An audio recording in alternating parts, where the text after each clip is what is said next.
Thank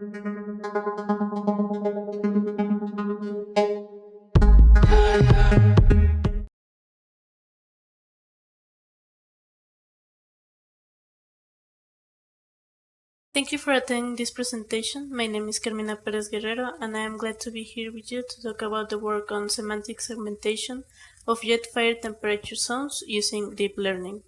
Did you know that during this year alone, the number of fires in the Brazilian Amazon hit a 13-year high at the beginning of the dry season in June? This represents 28% more than last year. In Ukraine, the worst wildfires in the history of Chernobyl began to burn in April, while fires across the country have increased in 30%.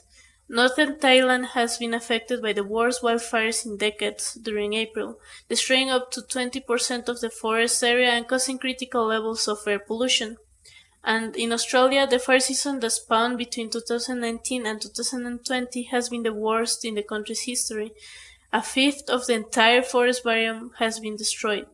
With the increase in both the occurrence and severity of wildfires, this work is meant to be a part of a developing project to create an Internet of Things and artificial intelligence-based system to detect wildfires, which will be implemented in a local forest.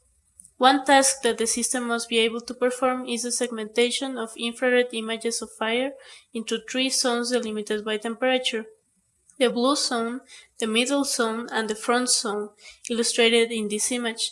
An efficient and accurate identification of these areas of interest is relevant since they define the temperature curve within the flames, which can then be employed by experts for the prediction of wildfire propagation. Image semantic segmentation is a problem that has been addressed in the past using different traditional computer vision and machine learning techniques.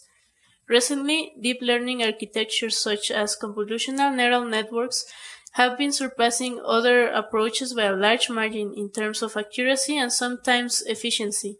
However, the use of deep learning in fire-related applications has been mainly focused on the detection of fire instances and the segmentation of regions with the presence of flames. So the extraction of fire geometric characteristics with deep learning is an application yet to be explored, and in consequence presents a lack of information about the performance for this kind of tasks.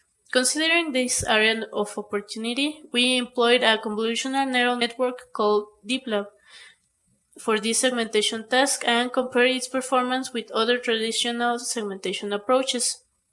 The data used for testing is from a dataset of jet fire images provided by Universidad Politécnica de Catalunya. The data sample has 201 infrared images of jet fire, along with the respective temperature zones, segmented by experts to serve as ground truth.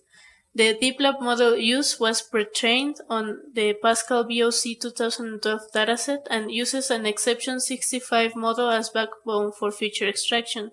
The training was done in 3000 steps with a softmax cross-entropy loss function, a momentum optimizer for the lightning rate, and a batch size of 4.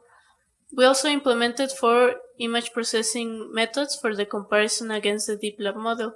The 4 implemented methods are thresholding, K-means segmentations, Chambis algorithm, and the Gaussian mixture model, abbreviated as GMM. This is a sample visualization for each method. To evaluate the resulting segmentations, we use the metrics of Jaccard index, also known as intersection over union, where a value closer to 1 is better, and the Hausdorff distance, where a smaller value is better. The table in this slide shows the average results for the 201 images, as well as the time each method took to generate out 2001 segmentation masks. The results show good performance in the Jaccard index more than in the Hausdorff distance, with the image processing method showing better results than the DeepLab model. However, it is relevant to note that the accuracy of convolutional neural networks is highly dependent on the amount of label data available.